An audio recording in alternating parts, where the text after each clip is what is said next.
You could have one property that makes you about £5,000 profit in the peak season. However, the same property could make you 500 or even £200 profit in the low season, or you could even just break even in the low season, or sometimes operate at a loss.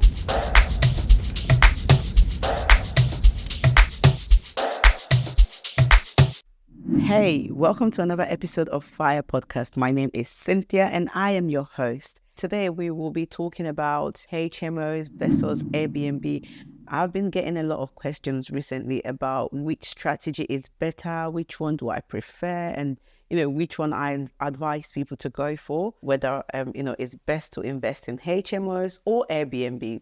So today I will be breaking it down for you guys, sharing all the pros and the cons for both strategies to help you make an informed choice if you're thinking of which strategy to invest in.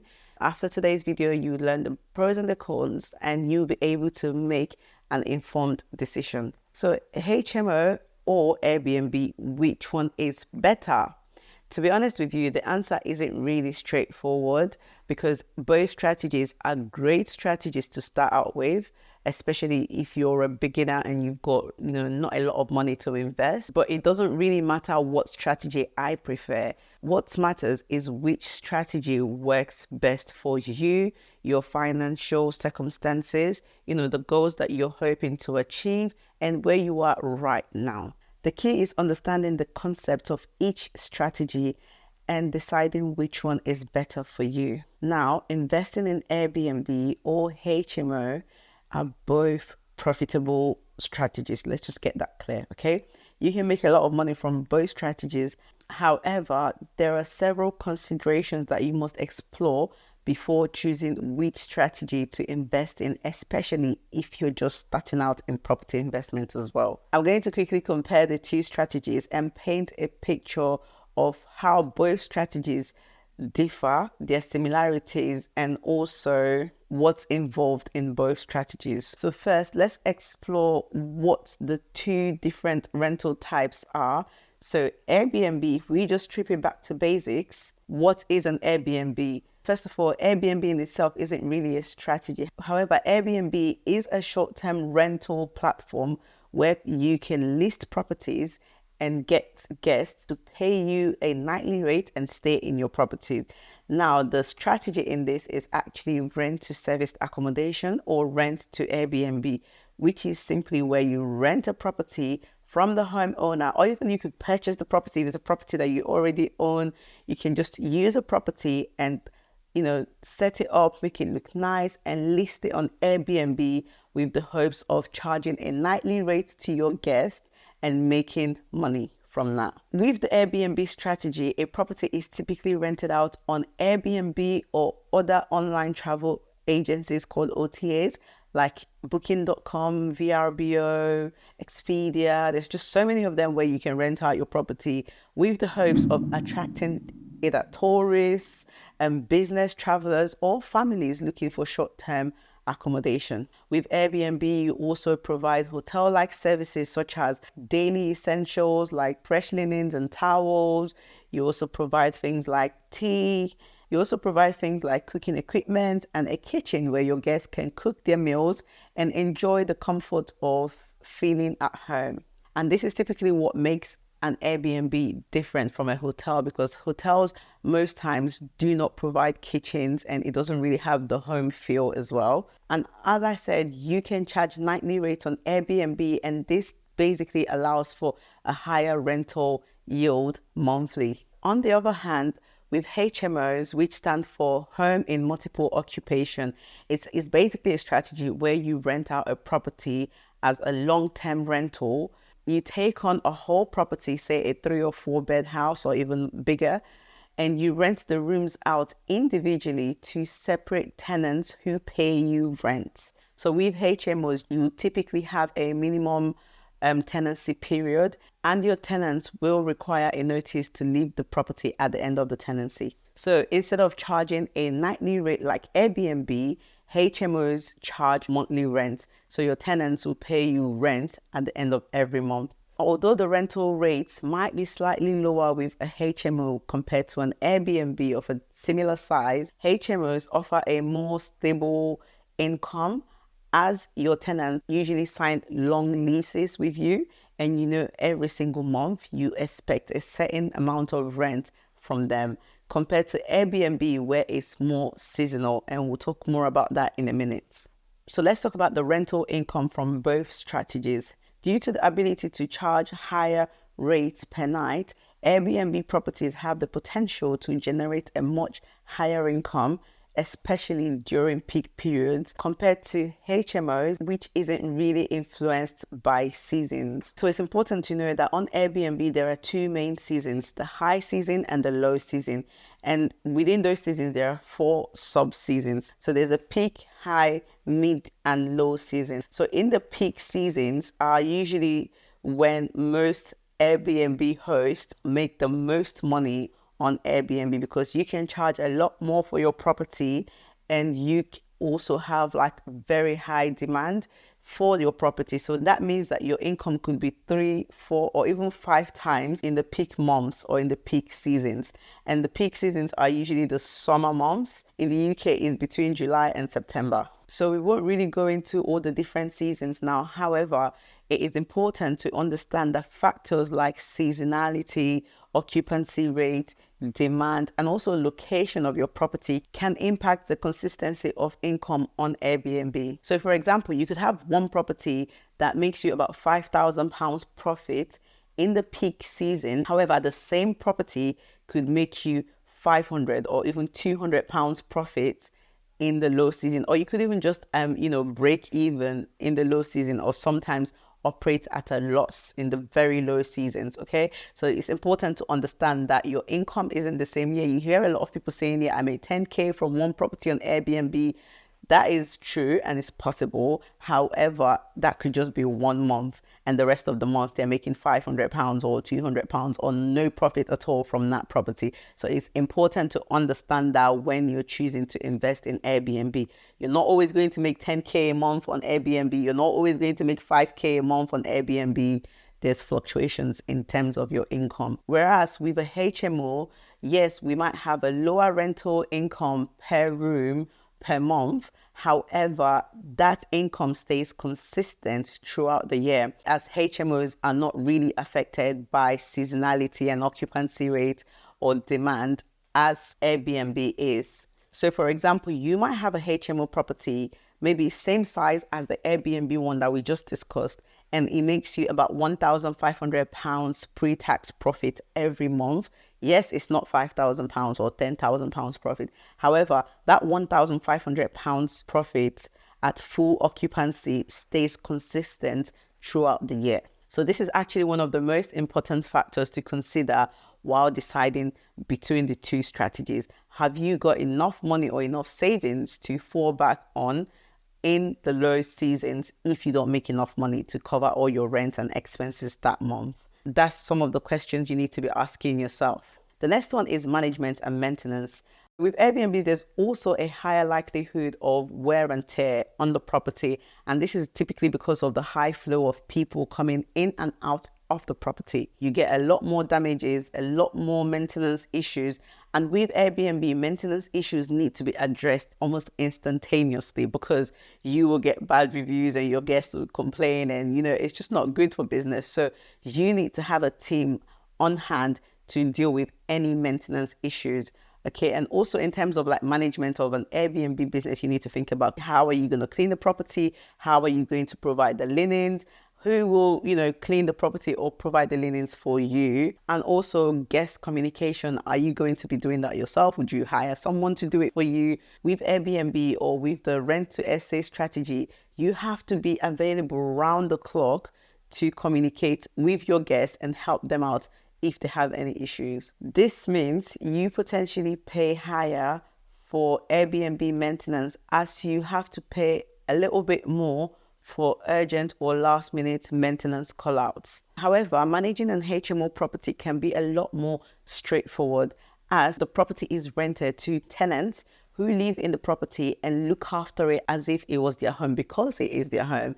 compared to guests who come in and out and just treat the property like, garbage, and they don't really bother to look after the property well. I mean, not all guests will treat your property bad, but a few guests would come in and not really respect the space. But tenants, on the other hand, will treat it with more respect because they live there. And if there were minor maintenance issues, you'd find that most tenants will just resolve it themselves instead of always calling you out. So unless it's really an emergency situation, most maintenance issues on HMO properties can be scheduled and planned for in ahead of time, so you don't have to pay high costs for urgent call-outs. So as the homeowner or the property manager, you are generally responsible for managing the common areas and just general maintenance in the house. So let's talk about regulations and legalities as well, because whichever property you choose to invest in, number one thing that you have to do to protect yourself and your company is to make sure that your property is legally compliant. So when it comes to Airbnb, depending on your location, you may not require a license or any sort of special permit to use a property as an Airbnb. However, some countries or even cities have laws limiting Airbnb and short-term rental in that area. Just like the 90-day rule in London, which allows you to only list your property on Airbnb for just 90 days in a year. So it's so important to understand local regulations and laws regarding Airbnb in your country or state before you even invest in an Airbnb property. When it comes to HMO properties, in many cases, you need a special license to use a property as a HMO or to convert a regular property into a HMO property. So you need to remember that there are also regulations and minimum HMO requirements that you must meet before converting or changing the original purpose of a house from maybe a single dwelling home to a HMO property. In some areas in the UK, under certain conditions like renting the rooms out to less than 5 people, you may not require a license, but again, you need to make sure that you do your due diligence and find out which laws apply to the area that you want to invest in. Also, there's something called the Article 4 directive throughout some areas in the UK, which also adds additional rules on converting a property from a single dwelling to a HMO. So you need to also understand whether or not the property you're looking to invest in falls within an Article 4 area. Let's talk about the investment risks with both strategies. The income from Airbnb can be a lot more volatile, and this is due to fluctuating demands throughout the year and also the effect that seasonality has on the income that you can make. So months like November and January, those sort of months are very, very quiet on Airbnb. And those are typically the months where you'd get your lowest occupancy rate. Some people even get as low as 40% occupancy rate throughout the month. And your income for literally takes a skydive in those months. So also unexpected events like a pandemic or even a natural disaster can significantly affect how much you make on Airbnb. Like in 2020, during all the madness that happened in 2020, we literally had zero activity on Airbnb. So we didn't have any guests, no, not even inquiries on Airbnb. So what we ended up doing was converting some of our Airbnbs into long-term rentals, because no matter what happens, people are always going to need a place to live. And this brings us back into HMO. And this is one of the cons for HMO as well, because HMOs, people are always going to need a place to live, especially with the current financial crisis and, economic situation of the world, especially in the UK as well. Most people can't even afford to rent a full house now. So most people tend to rent rooms in shared houses, which are typically HMOs. As HMOs are not really affected by seasonality or, fluctuating demand, the income from HMOs are more stable throughout the year. And this is, for me personally, it's one of the things that I love about HMOs, because yes, you might be making £1,000 or £1,200, even £500 profit a month after all your bills and expenses are out. However, every single month you can rely on that same amount of money, compared to Airbnb, where you could see a lot this month and just not that much the next month. So finally, let's talk about the setup costs or capital investments for the two strategies. Setting up a property for Airbnb can be a lot more expensive, especially when you compare it to HMOs, because you typically have to, buy furniture that looks really nice and flashy to the eyes.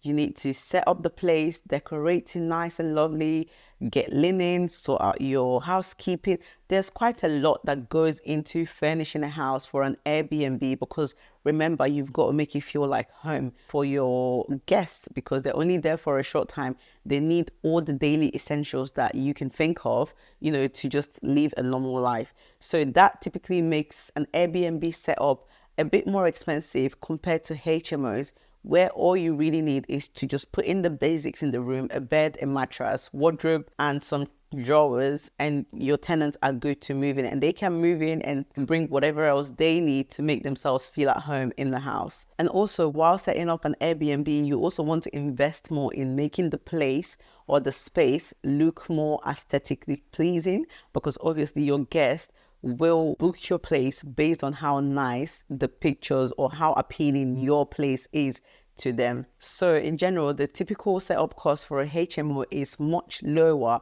than that of an Airbnb, because based on your property location and who your target tenants are, you really can either go like really high end and deck it all out, or just put in the basics like I mentioned before: wardrobes, tables.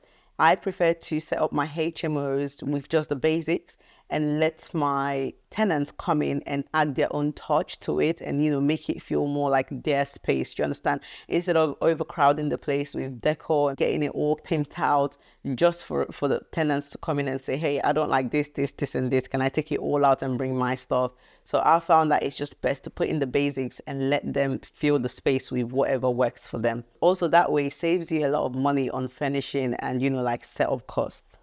So ultimately, the better strategy, it depends on your investment goals, your risk tolerance, and your personal preferences. So if you're seeking for much higher returns and you're potentially willing to spend more time on managing guests and the property, then Airbnb could be a good fit for you. However, on the other hand, if you prefer a more stable and consistent stream of income every month, and you're looking for a property that requires less intensive management, then HMO might be the one for you.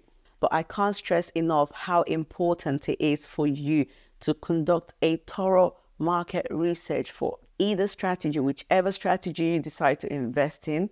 Make sure you've conducted a thorough market research and you understand how several factors like we've just discussed, like, seasonal fluctuations in demand, regulations and legalities, and also potential income, how those factors are influenced by either strategy, and you can work out what works best for you. Personally, I love both strategies. I've invested in the two strategies. I started off with HMOs. I did great with just HMOs, and then I eventually branched off with Airbnbs. One thing that I would say I love the most about Airbnb is just like the possibilities of how much money you can make in a month. You can make a lot of money in a month. However, it has other risks as well, which, we've already discussed about. But HMOs as well, it is so low maintenance. The thing that I love the most about HMO is that it is a self-sustainable strategy. Like, you require very little maintenance. Yeah, so sometimes I completely forget that I have HMO properties because they just run themselves. Yeah, and you really don't get as much issues as you would with Airbnbs. So that brings us to the end of this video today. Let me know what you think about either strategies or which one that you are considering to invest in.